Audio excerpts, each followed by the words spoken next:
औचित्य साधून आपण दरवर्षी महाराजांची आपल्याकडून जेवढी जमेल तेवढी सेवा ही करत असतो.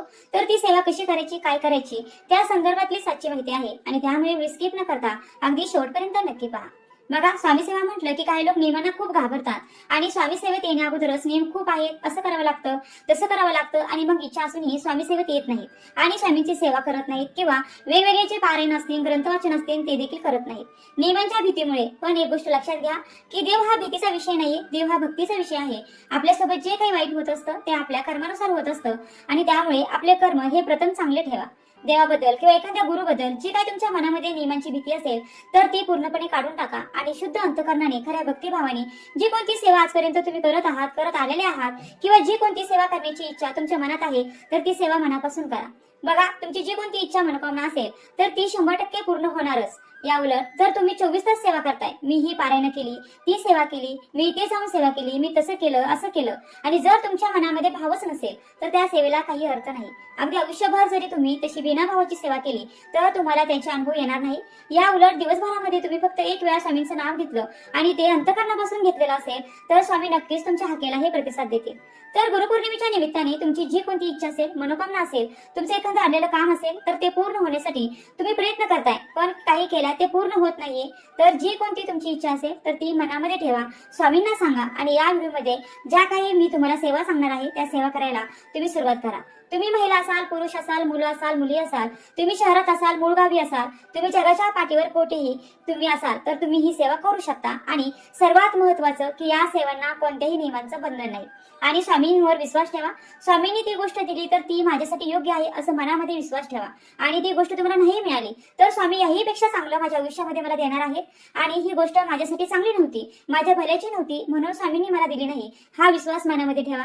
बघा, तुम्हाला एक वेळ अशी येईल की घ्यायला उंजळ कमी पडेल आणि स्वामी तुम्हाला भरभरून देतील, फक्त तो विश्वास आणि संयम असायला हवा. 21 दिवसांच्या सेवेला तुम्ही 9 जुलै पासून सुरुवात करू शकता. पण हा व्हिडिओ तुम्ही जर लेट बघितला तर 9 तारखेनंतर बघितला तर ज्या दिवशी तुम्ही हा व्हिडिओ बघितला तर त्या दिवसापासून तुम्ही या सेवेला सुरुवात करू शकता.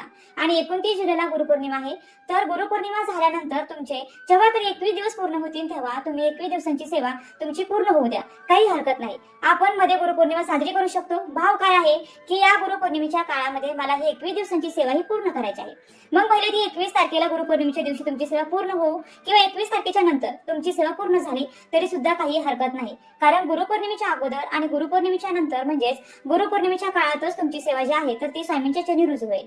तर सगळ्यात पहिली सेवा तुम्हाला काय करायची आहे की स्वामी चरित्र सारामृताचा रोज एक पाठ करायचा आहे. आता तुमचं लहान बाळ आहे, तुम्ही वर्किंग आहात, तुम्हाला वेळ नाहीये तर तुम्ही काय करू शकता की रोज स्वामी चरित्र सारामृताचे 7 अध्याय वाचू शकता. म्हणजे 3 दिवसामध्ये तुमचं एक पारायण पूर्ण होईल. असं 21 दिवसामध्ये म्हणजेच बघा, तुम्ही 3 दिवसाचं एक या पद्धतीने जेवढे पारायण होते तेवढे पारायण तुम्ही 21 दिवसात करू शकता. आता तुम्हाला 7 अध्याय वाचायला रोज वेळ नाहीये तर मग तुम्ही रोज 3 अध्याय वाचून 7 दिवसामध्ये एक पारायण या पद्धतीने सुद्धा तुम्ही स्वामी चरित्र सारामृताचं पारायण हे करू शकता. स्वामी सारामृतामध्ये एकूण 21 अध्याय आहेत. जर तुम्ही 3 दिवसामध्ये तुम्हाला एक पारायण कंप्लीट करायचं असेल तर पहिल्या दिवशी तुम्हाला 1 ते 7 अध्याय म्हणजे 3 दिवस प्रत्येकी 7 अध्याय वाचावे लागतील.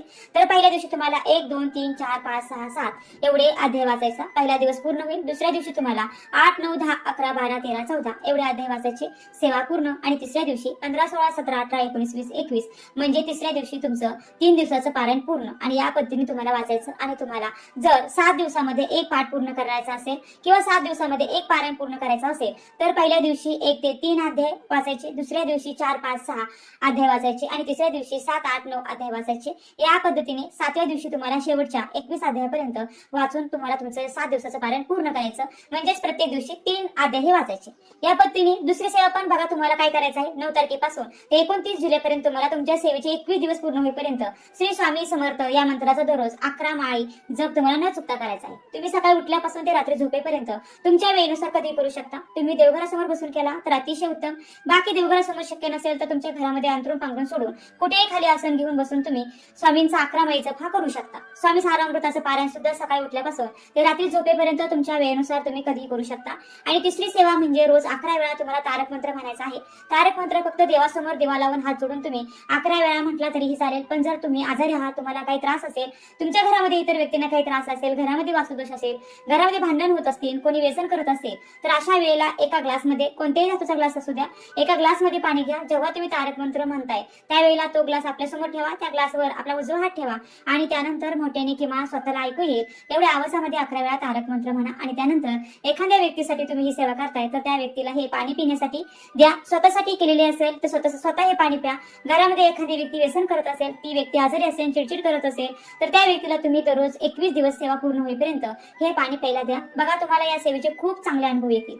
आता बघा, एक गोष्ट लक्षात घ्या, ही सेवा करत असताना आपण कोणताही संकल्प केलेला नाही. फक्त पहिल्या दिवशी स्वामींना आपण मनापासून प्रार्थना केलेली आहे की महाराज, माझी अशी अशी इच्छा आहे आणि माझी ही इच्छा पूर्ण करा. मी आजपासून 21 दिवस ही नित्य सेवा नित्य नियमाने दररोज न चुकता करणार आहे. आणि दररोज सेवा करताना सुरुवातीला स्वामींना प्रार्थना करायची, आपली जी कोणती इच्छा असेल ती पूर्ण होण्यासाठी, आलेलं काम पूर्ण होण्यासाठी. त्यानंतर ही सेवा वेगवेगळ्या पद्धतीने सुद्धा तुम्ही करू शकता. म्हणजे काय, तर सकाळी सारामृताचं पारायण केलं, दुपारी जप केला, संध्याकाळी तारक मंत्र म्हटला किंवा एका जागी बसून एकाच वेळी या तिन्ही सेवा तुम्ही केल्या तरी सुद्धा चालू शकतं. आणि जर तुम्ही रोज एक सारामृताचा पाठ करणार असाल तर एका जागेवर एकाच वेळी बसून पहिल्या अध्यायापासून ते 21व्या अध्यायापर्यंत तुम्हाला पठण करायचं आहे. आणि हे 21 अध्याय पूर्ण वाचून होईपर्यंत मध्ये उठायचं नाही किंवा मध्ये कोणाशी बोलायचं सुद्धा नाही. तर या पद्धतीने 21 दिवसात 21 पारायण किंवा 21 दिवसात 21 पाठ स्वामी सारामृताचे सुद्धा तुम्ही करू शकता. तेही कोणतेही नियम न पाळता, कारण ही नित्य सेवा आपण रेग्युलरली करतोय आणि नित्य सेवेसाठी कोणतेही नियम नसतात. पण एक गोष्ट लक्षात घ्या की तुमच्या घरातील इतर सदस्यांनी नॉनव्हेज खाल्लं तर त्यांना खाऊ द्या, पण तुम्ही स्वतः नॉनव्हेज खाऊ नका. कारण नॉनव्हेज खाल्ल्यानंतर मग ही सेवा करायला काही अर्थ राहणार नाही. आणि जर तुम्हाला नॉनव्हेज वगैरे बनवावं लागत असेल तर अगोदर आपण आपली ही सेवा कंप्लीट करून घ्या आणि त्यानंतर घरच्यांना नॉनव्हेज वगैरे तुम्ही बनवून देऊ शकता. तर फक्त ही छोटीशी गोष्ट तुम्हाला पाळायची आहे. बाकी श्रद्धेने तुम्ही जशी जमेल तशी 21 दिवस स्वामींची ही सेवा करून स्वामींच्या नित्य सेवेचा अनुभव हा तुम्हाला घ्यायचा आहे किंवा घेऊ शकता. त्याचप्रमाणे बघा, आपल्याला या पारायणाच्या काळात परान्न पूर्णपणे वर्ज्य करायचं आहे. उगीच दोष लावून घ्यायचा नाही. त्याचप्रमाणे हे पारायण या सेवा आपण सकाळपासून रात्रीच्या 12 वाजेपर्यंत करू शकतो. फक्त आपल्याला दुपारी 12 ते 12:30 या वेळेमध्ये ही सेवा करायची नाही. त्याचप्रमाणे संकल्प करून ही सेवा केली तर ती उत्तम. त्याचप्रमाणे बघा, मासिक पाळी आली तर मासिक पाळीचे 4 दिवस सोडून 5व्या दिवसापासून आपण ही सेवा कंटिन्यू परत करू शकतो. त्याचप्रमाणे आपल्याला हे पारायण करत असताना कोणतीही पूजा मांडणी करण्याची काही आवश्यकता नाही. त्याचप्रमाणे जर तुम्ही जॉबला असाल, जर तुम्हाला शक्य होत नसेल घरी पारायण करणे, तर तुम्ही जॉबच्या ठिकाणी देखील ही सेवा करू शकता. काही अडचण नाही. तर लक्षात ठेवा, तुमच्या जीवनामध्ये कोणत्याही अडचणी असू द्या तर त्या अडचणी सोडवण्यासाठी गुरुग्रह स्ट्रॉंग असणे खूप गरजेचं आहे. त्यामुळे आपल्या गुरूंची सेवा ही आपल्याकडून झालीच पाहिजे. गुरूंची सेवा झाली म्हणजे आपल्याला कोणत्याही गोष्टीची कमी पडत नाही, ही गोष्ट लक्षात ठेवा. आणि दुसरी गोष्ट लक्षात ठेवा की नेहमी चांगलंच वागावं, कारण शेवटी कर्म महत्वाचे असतात. कर्माशिवाय काहीच नाही. तुम्ही चांगलं केल्यावरती आयुष्यात तुमचं चांगलंच घडणार. भले तुम्ही देवाची सेवा कमी केली तरी सुद्धा परमेश्वर तुमच्या पाठीशी असतोच. तर हा माहितीपूर्ण व्हिडिओ तुमच्यापर्यंत मला पोहोचवायचा होता. व्हिडिओ आवडला असेल तर व्हिडिओला नक्की लाईक करा, शेअर करा आणि चॅनलला सबस्क्राईब करायला मात्र अजिबात विसरू नका. व्हिडिओ शेवटपर्यंत पाहिल्याबद्दल अगदी मनापासून तुमची खूप खूप आभारी आहे. धन्यवाद. श्री स्वामी समर्थ. जय जय स्वामी समर्थ. रामकृष्ण हरी. जय जय रामकृष्ण हरी.